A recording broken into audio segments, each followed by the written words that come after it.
Happy Homebrew Wednesday, folks. Ryan Patrick Murphy here, drinking a little homebrew. A little copper tone ale, extract kit from the brew shop. Actually, this one might have been partial mash. I think this one was a partial mash. It's good stuff, good stuff. But I think the keg's getting a little low. I don't think...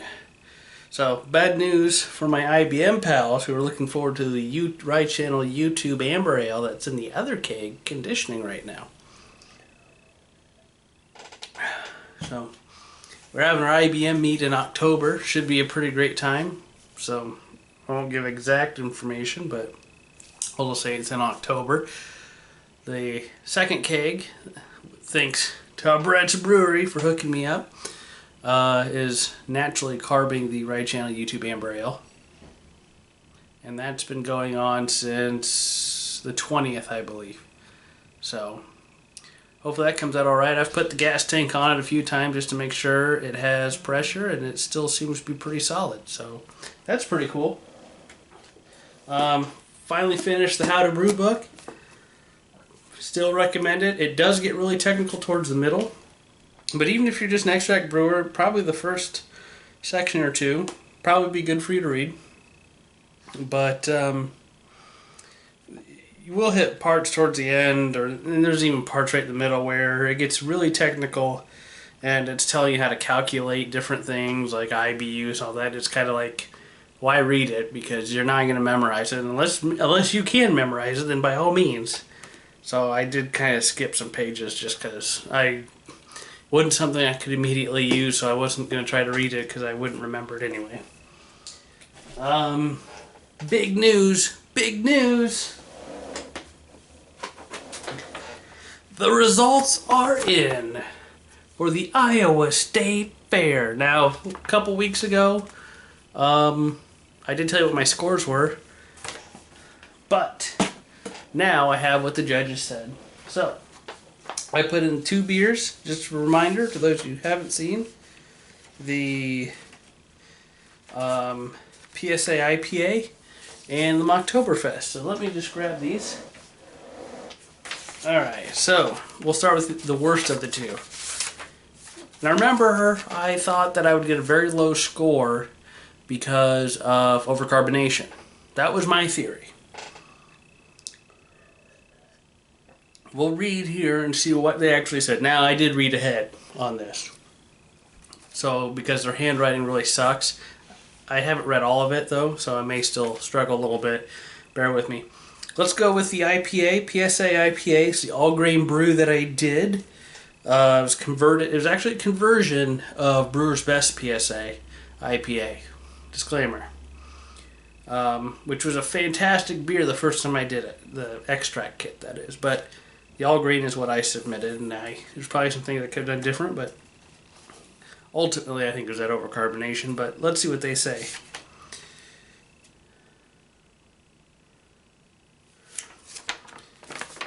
Alright, so the first guy here, they have first of all, they have different subcategories of their judging, or I guess they're just categories.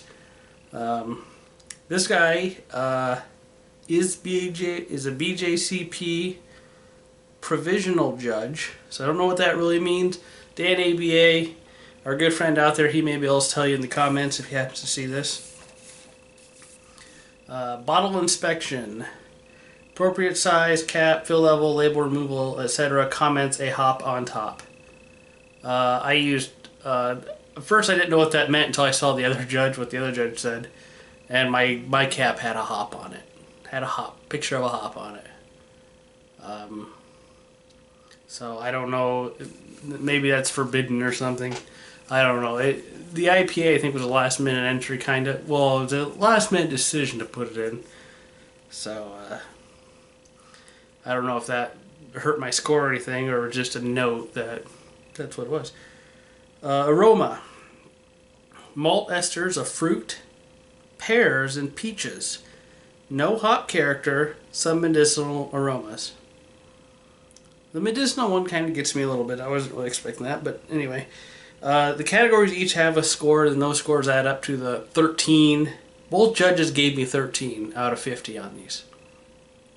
On this one. So, But this guy did not put a score on each of the categories. He just put 13 at the end. So appearance is a gusher. Very hazy gold with an off-white head that lingers. Yeah, I've seen that. And not totally a gusher. Kind of did have a gusher on a bottle or two, though. Estery, or for flavor. Estery and phenolic obviously has some sort of infection that has caused the gushing and off flavors. I wouldn't have thought that, but maybe that's it. I would have thought maybe the higher temperatures and the carb drops I used, being the carb drops affected both beers that I did bottled. But anyway, moving on. Mouthfeel. Overcarbonated and phenolic astringent. Definitely the overcarbonated. I mean, esters, I don't usually taste the fruity esters unless I'm trying another beer, which these guys are trying another beer. When they do this judging, it looks like they have a flight of some sort. And mine was the 8th one in the line, so they really had some stuff to compare it to. 8 of 13. So,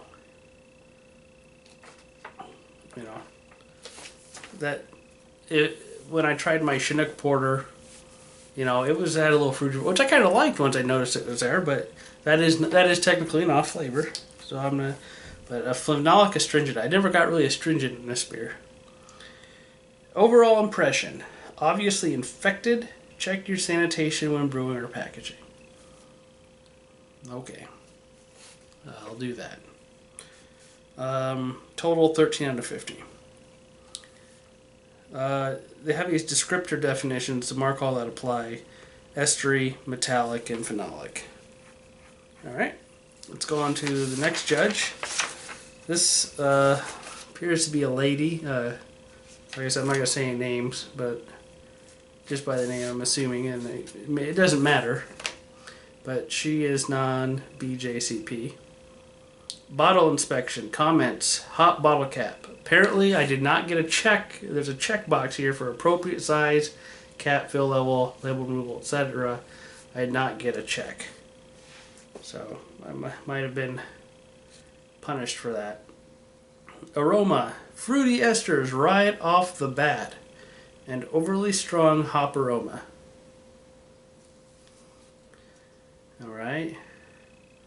Overly strong hop. See, I didn't get an overly strong hop aroma at all, so that surprises me. And why wouldn't you want an overly strong hop aroma? She gave me 3 out of 12. Fruity esters, alright. But overly hop aroma? Isn't that exactly what you want in an IPA? I didn't even dry hop that, so that's... I should have got more points on that one, I think. But the fruity esters, maybe that takes it down a lot. Appearance, gushed upon opening. Orangey golden color. Hazy, good head retention. Got 1 out of 3 for appearance. Probably because of the gushing. I understand that. Flavor, astringent aftertaste. I never got astringent. Maybe the high carbonation masked that for me. Stale hop bitterness. Okay. Strong malt undertones. Grassy flavors. Very metallic. So, yeah. Mouthfeel. Good carbonation. Unpleasant aftertaste. Overall impression. Obvious defects. Very astringent. Hop flavor stale. Very metallic aftertaste. I can't argue too much with this. I mean, both of them did say metallic and estery. But the grassy one kind of surprises me. The grassy comment. So, astringent, estery, grassy, and metallic. So 13 out of 50. Both judges agreed. I can't argue too much on that, So that puts it at the top of their problematic range. An outstanding. I won't read this. Well, here, I'll give you the scoring guide real quick here, just so you have an idea. 45 to 50 is outstanding. 38 to 44 is excellent. 30 to 37 is very good. 21 to 29 is good. 14 to 20 is fair, and 0 to 13 is problematic. So I was right at the top of the problematic range on this one. So not something I'm learning. It's something to learn from, and that's what's important. And when I first saw it, I was a little disappointed, but it's like, it won't be that bad because of the carbonation, but it helps. It's good to get a professional opinion on these things. So let's move on. Once I found out the ranges, so I got a little happy about the second one, but it did feel pretty terrible because both these beers showed up at the bottom of the list for each category. Right, they're in. So we're going to go on to the Mocktoberfest. This one was based on an all-grain recipe. I converted it to a mini mash, but I took my own liberties at this one because they used some 2-row and stuff, and I think I put more Munich. I had access to Munich LME instead of using, say, Golden Light or something that Beersmith had converted to. So it was a recipe that was on Chop and Brew, a mother-son brewing couple, I guess you would call them. I don't know. Brewing mother and son. As an all-grain Ale-toberfest that they make. And so I took that. Converted to a mini mash and did some of my own stuff. Final assigned score I got was 21.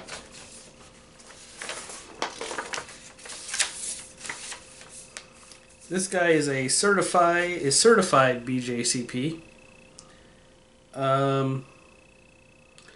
Comments in the bottle inspection, he checked the box for appropriate size cap fill level with a comment of slightly low. Must not have totally had it filled. That was a pain to fill that because I only filled 4 bottles and put the rest in a keg, so that was a pain.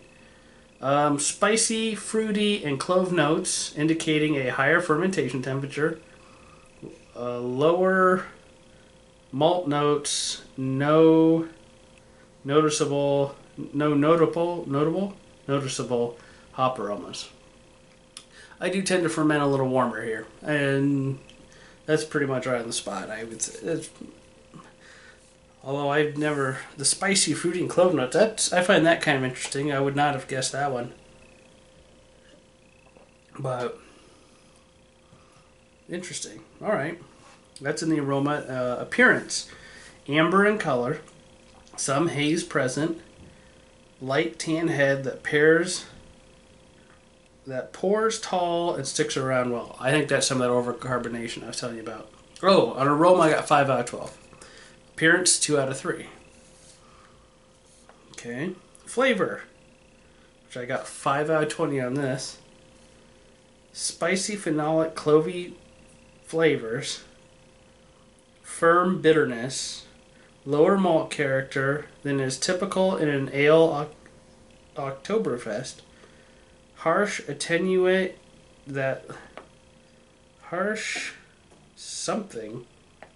Like I said, these guys' handwriting is terrible. It's not that's cursive or anything. It's terrible. Harsh aftertaste that lingers after drinking. Fermentation was likely too high, causing phenolic notes. All right. Mouthfeel, medium body. Mouthfeel I got 3 out of 5, by the way. Medium body, higher level of carbonation, which is good for style. Some harsh/bitter notes on the palate. Overall impression, 5 out of 10. God, these are terrible. No, the beer seemed to suffer from a higher/too high fermentation character, which caused the harsh phenolic/spicy notes. Try chilling your wort down in the mid to upper 60s and maintaining a fermentation below 70, which is impossible for me to do where I'm at, except in the wintertime. This will give you a cleaner fermentation character. Total 20 out of 50 from this guy. The stylistic accuracy gave me medium. The intangibles, which I don't know what that means, the intangibles gave me like... I'm not even going to read those because I don't know what they mean, alright? But so the beer, his opinion, this should have been a fair beer. Right at the top of fair. Another guy here, which I wonder, I think this guy may have judged another one of mine. Oh, this guy judged the IPA as well. Alright.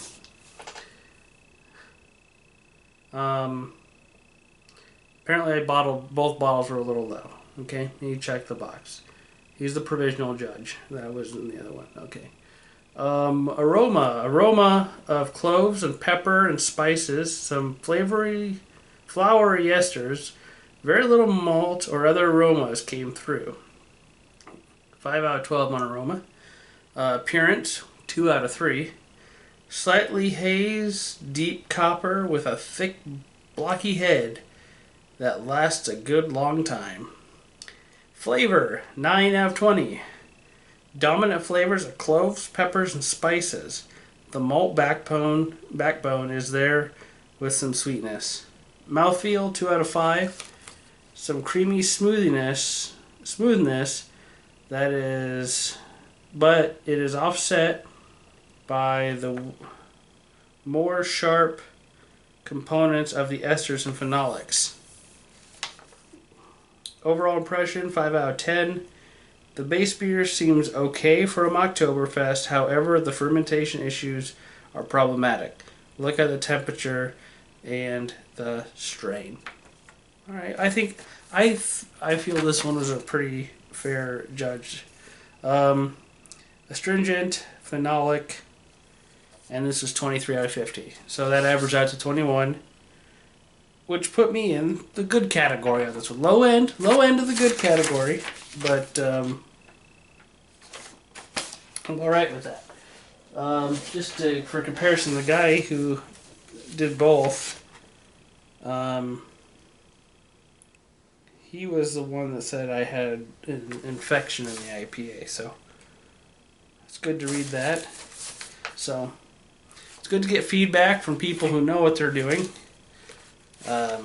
So I'll have to keep that in mind for next year. Maybe I'll do, bottle condition some stuff in the winter or something. Maybe get one of those beer guns and bottle it right from the keg, which I don't really want to do that.